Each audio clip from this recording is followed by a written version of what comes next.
Boa noite, pessoal. Aqui quem fala é Robson Neves, professor de Direito Constitucional Administrativo. Bom, como todos sabem, passaremos a transmitir as nossas aulas via web, atendendo aí as recomendações contra a pandemia do Covid-19, do conhecido coronavírus, até que tudo se volte à perfeita normalidade.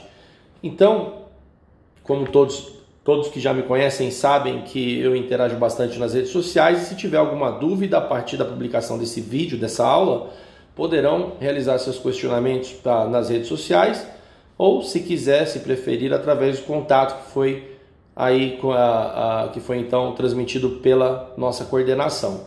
Hoje seria o nosso terceiro encontro e falaríamos sobre servidores públicos, De uma forma bem sucinta, o conceito simplista de servidor público é que é toda pessoa física que exerça, ainda que transitoriamente, ou sem remuneração, por eleição, nomeação, designação, contratação, qualquer forma de investidura ou vínculo, mandato, cargo, emprego ou função pública. O que nós temos que absorver deste brevíssimo conceito? É que servidor público é toda aquela pessoa que exerce uma função pública. Então, a gente precisa ter esse conceito de uma forma geral, e que dentro desse próprio tema de servidor público nós estudaremos as espécies de servidores públicos, como nós temos os agentes públicos, os agentes políticos, os empregados públicos, os seletistas, e estudaremos cada um desses especificamente nos nossos próximos encontros, onde estudaremos sobre o tema específico, aprofundaremos aí os nossos estudos sobre as espécies de servidores públicos. Bom, acerca do servidor público, a forma ou a regra geral de investidura num cargo público é por meio do concurso público, é o que estabelece a nossa própria Constituição Federal. Considerando que a regra geral é o concurso público, que é a forma de investidura a ocupar um cargo público, então a gente passa a falar então sobre um breve conceito de concurso público, que vai falar que é um procedimento administrativo instaurado pelo poder público para selecionar os candidatos mais aptos ao exercício de cargos e empregos públicos. É uma forma do poder público, isonomicamente, ou cumprindo o princípio da isonomia, a realizar contratações para ocupação de cargo público, de indivíduos com a finalidade de ocupar cargo público. Isso evita, ou seja, dado o princípio da legalidade, onde estabelece a regra geral para a ocupação de um cargo público através do concurso, estabelece e até evita a contratação com base em preferências pessoais e até mesmo interesses ilegítimos. Então, o princípio da legalidade, a isonomia, estabelece exatamente, ou cumpre exatamente a ideia de evitar desvios de finalidades e de interesses públicos, oportunizando a todos que desejam, que atendam os requisitos daquele concurso público específico, participarem à ocupação daquele cargo estabelecido no edital, que nós iremos falar também. Bom, como falei, a modalidade do concurso público é por meio de provas ou provas e títulos, e a exceção ao concurso público também se estabelece no artigo 37 da Constituição Federal, que vai falar que o concurso público é a regra geral, salvo as exceções, ressalvadas as nomeações para cargo em comissão, declarado em lei de livre nomeação e exoneração. Ou seja, essa é a exceção à regra ao concurso público, que são aqueles cargos de livre nomeação, a forma de investidura sem o indivíduo precisar passar pelo crivo do concurso público. Geralmente esses cargos são cargos de confiança, onde o indivíduo, para fins de executar as suas vontades políticas e de uma forma eficiente, ele traz pessoas de sua confiança para ajudá-lo, para ocupar determinados cargos públicos que dependem de confiança, a fim de cumprir aí a sua plataforma política, aquilo que ele efetivamente prometeu aos seus eleitores, Bom, os pressupostos para a abertura de um concurso público a necessidade de preenchimento das vagas, né, de determinadas vagas dentro da administração pública, e a disponibilidade financeira para a remuneração daqueles cargos. Ou seja, precisa estar previsto, a questão aqui da disponibilidade financeira é que a questão financeira ela precisa estar prevista lá naquelas leis orçamentárias, nas leis estabelecidas a partir do artigo 165 da Constituição Federal. É lá que estará estabelecida então a ideia da disponibilidade financeira, né, para a remuneração daqueles cargos, tá?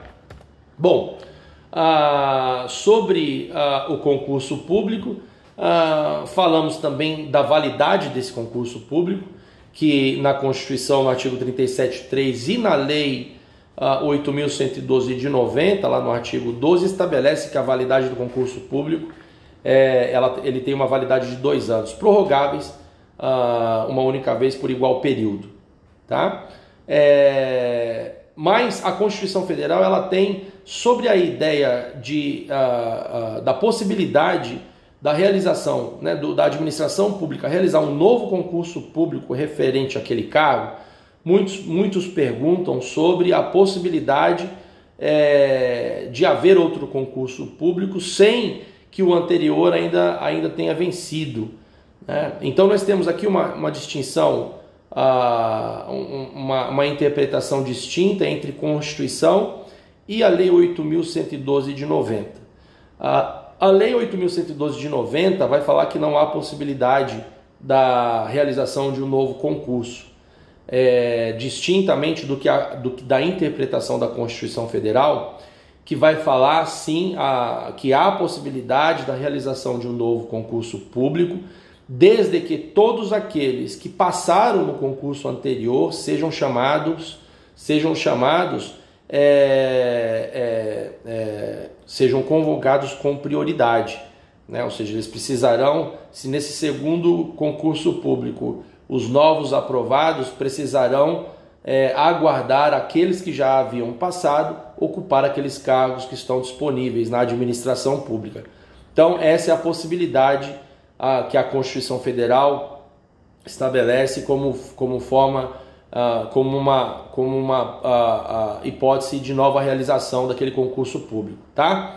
E o que prevalece, obviamente, é a própria Constituição Federal, em detrimento da Lei 8.112. Bom, sobre aqueles que são aprovados no concurso público, há um questionamento sobre a ideia daquele direito, ou do indivíduo que passa, dele ter um direito, de ser uma expectativa de direito, ou de ser um direito subjetivo, né? Há muito essa pergunta, a ideia dessa pergunta ela é reiteradamente questionada em salas de aulas e por aqueles que passaram, né, e que pretendem realizar concursos públicos. Bom, vamos lá. A doutrina sempre sustentou que era uma expectativa de direito, mas a ideia é que quando, né, que essa expectativa ela se torna um direito subjetivo, né? Aqui a gente precisa ter a ideia do direito subjetivo, é aquele que você pode requerer através da impetração de mandado de segurança. Aquela expectativa se torna um direito objetivo, esse direito objetivo se torna um direito líquido que pode ser requerido, né, através da impetração de um mandado de segurança. Então, a primeira ideia da expectativa se tornar um direito subjetivo é a preterição daquela ordem classificatória. Ou seja, imagine que houve um concurso público, a administração pública realiza um novo concurso público e, ao invés de chamar aqueles que haviam passado no primeiro, a administração passa a chamar esses que passaram neste concurso público último, né? Neste segundo concurso público. Ou seja, aqueles então passam a ter um direito subjetivo de requerer que a administração pública cumpra a ordem prioritária, né? Uma vez que o concurso público foi aberto para o mesmo cargo, então que a administração pública então cumpra a ordem prioritária de chamamento daqueles que em primeiro lugar, ou aqueles que estão aguardando, ocupem em detrimento destes, primeiro as vagas que estão disponíveis aí para investidura, tá? Então isso tem uma súmula do STF, que é a súmula 15, e também foi discutido lá no recurso extraordinário 598.099, um mandado de segurança. Então, a partir desse momento, de ser violado a ordem prioritária, aqueles indivíduos que passaram em primeiro lugar passam a ter direito subjetivo. A outra forma da expectativa do direito se tornar um direito subjetivo é a classificação dentro do número de vagas indicado no edital, né? Ou seja, por força do entendimento da sexta turma do STF no julgamento do processo do agravo do instrumento 20.718/2008, que o candidato tem o direito subjetivo líquido e certo à nomeação até o final do prazo, com fundamentos nos princípios de proteção à confiança legítima e à moralidade e a moralidade e boa-fé. Ou seja, se naquele edital do concurso público, né, estabelece uma determinada quantia de vagas que estão disponíveis, e aquele indivíduo que passou no concurso público está dentro daquela quantidade ou está dentro daquela ordem, né, que não ultrapassou o quantitativo das vagas que estão disponíveis, ele neste momento ele tem direito subjetivo sim de requerer a sua investidura naquele cargo público, tá? Bom, e uma pergunta que geralmente eles geralmente perguntam, uma pergunta que geralmente ela é bastante realizada também, é se cabe indenização por aqueles servidores públicos que foram investidos em cargos públicos por ordem judicial. Não cabe, e é uma decisão do STJ da primeira turma também, discutido num recurso especial, lá no recurso especial número 1.238.344 de Minas Gerais. O relator, então, à época, ainda era o ministro Sérgio Cuquina, julgado em 2017. Então não cabe indenização nenhuma para aqueles servidores públicos que forem investidos por ordem judicial. Bom, sobre o controle de toda essa questão de procedimento, de contratação por parte da administração pública, o STF ele decidiu a respeito do controle, ou seja, né, quem que fiscaliza, como que é realizado o controle do concurso público. O STF ele já decidiu que o Poder Judiciário não pode anular perguntas de provas objetivas. Isso é uma decisão do STF que foi submetido a eles para julgamento. Então o STF decidiu que não há possibilidade de anulação de perguntas em provas objetivas. Porque é bem simples, porque o Poder Judiciário ele não pode adentrar ao mérito administrativo. E o que o STF entendeu é que buscar a anulação de uma resposta em prova de perguntas objetivas é que, na verdade, a administração pública, a resposta que ali foi estabelecida é a forma como a administração pública pensa, né? E aí, essa forma que a administração pública pensa é o que nós chamamos de mérito administrativo. Uma outra forma que o Poder Judiciário, ou seja, desde que o Poder Judiciário só vai poder anular, em tese, alguma questão de prova em concurso público se violar efetivamente ou flagrantemente a legalidade, como é o exemplo em provas objetivas, nesse caso, que suponhamos que nesse caso no edital estará estabelecido determinadas matérias para fins de aferição da capacidade daqueles indivíduos que participarão do concurso público.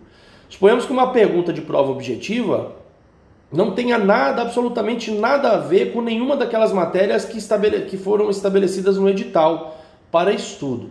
Então, nesse caso, se viola a própria legalidade, uma vez que o edital, né, que faz lei entre as partes, estabeleceu determinadas matérias para que aqueles candidatos estudassem, cai uma pergunta que não tem nada, absolutamente nada a ver com nenhuma daquelas matérias ali estabelecidas. Neste caso, o STF estabeleceu que não é uma questão de mérito, e sim uma questão de anulação por ilegalidade, né, ou pelo fato da própria administração pública ter violado o edital, uma vez que foi estabelecida uma pergunta que nada tem a ver com nenhuma das matérias que lá foram estabelecidas. Então, pessoal, essa é uma aula breve de 15 minutos. Voltaremos nas próximas aulas dando continuidade ao nosso conteúdo. E qualquer pergunta que vocês tenham, com certeza podem me questionar nas redes sociais, que o mais breve possível responderei. Tá bom? Forte abraço. Ou seja, cumpram, né, todas as recomendações de prevenção desse maldito, né, Covid-19, até que então as coisas se normatizem. Um forte abraço, fiquem com Deus e até logo.